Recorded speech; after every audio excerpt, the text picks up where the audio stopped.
The second award for achievement in national investigative journalism will be presented by a man profoundly knowledgeable about the subject of the story that's winning. He most recently returned from Afghanistan, where he served as political advisor for the elections that were held there. He served 2 tours of duty in Iraq and a civilian tour at the U.S. Embassy in Kabul. And he is the Chief Policy Officer today of Iraq and Afghanistan Veterans of America. Please welcome U.S. Naval Reserve Lieutenant Commander Matt Miller.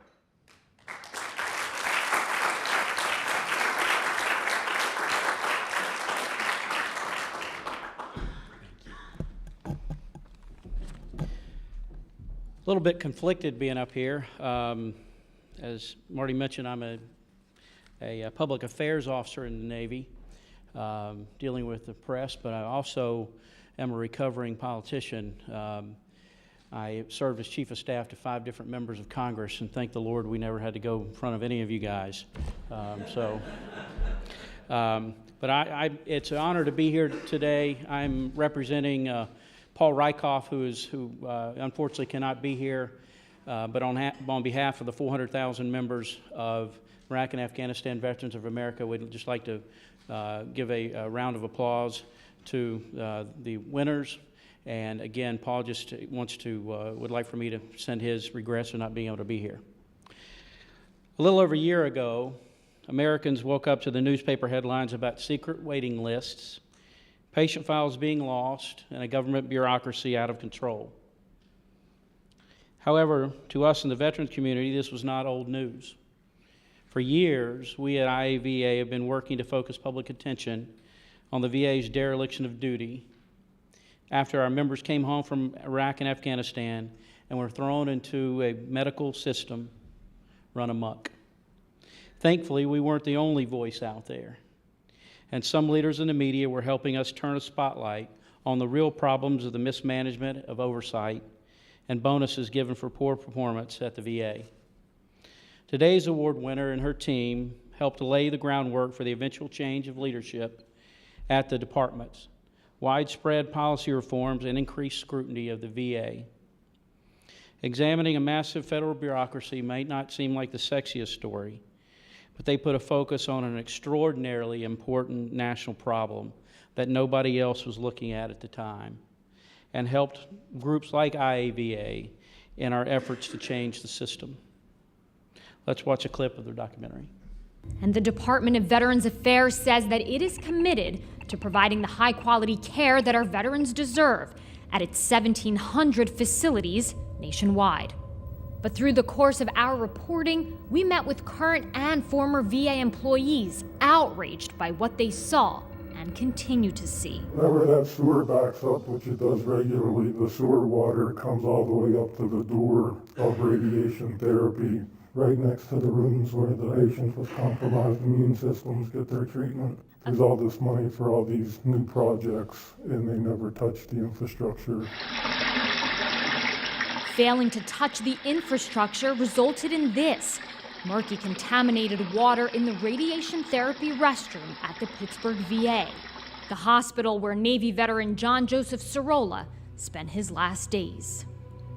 2 years after her father died, the Centers for Disease Control and Prevention and the Office of the Inspector General both confirmed that the hospital experienced a Legionella outbreak in 2011. Legionella is a bacteria found in water. If contracted, results in Legionnaire's disease, which could prove fatal if untreated. Maureen says the VA tried to pin the blame on her. They were calling us, they wanted to test our homes. And I said to them, if he had contracted Legionnaires in her home, wouldn't somebody else be sick? And the woman was very nice on the phone and said, not necessarily, but, and I quote, if he had contracted it here, we would have other cases. But there were other cases, like that of Bill Nicholas, Clark Compston, John McChesney, and several others who all died from the same thing: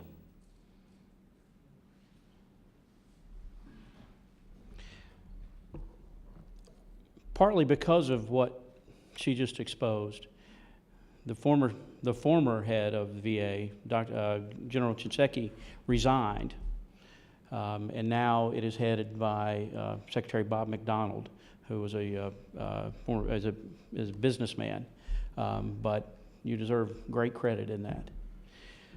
So now it's my pleasure to present the 2015 Walter Cronkite Award for Excellence in National Investigative Journalism to Dina Gusovsky and CNBC.com for their documentary, Death and Dishonor, Crisis at the VA.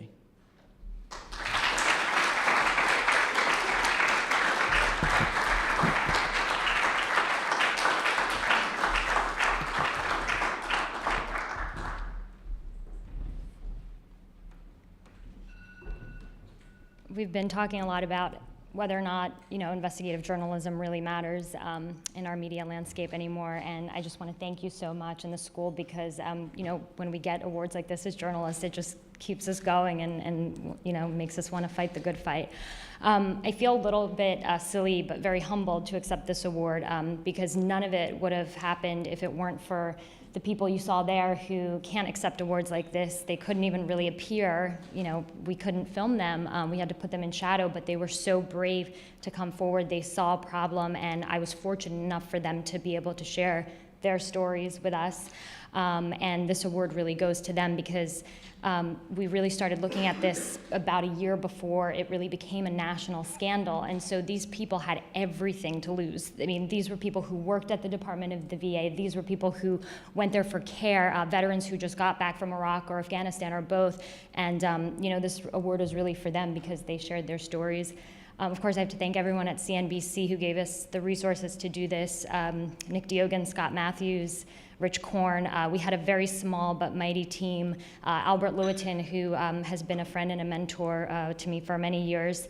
And the executive producer of the documentary and a mentor without whom none of this would have happened, Jeff Pullman. I still don't know to this day why you took such an enormous risk on the story, such an enormous risk on me.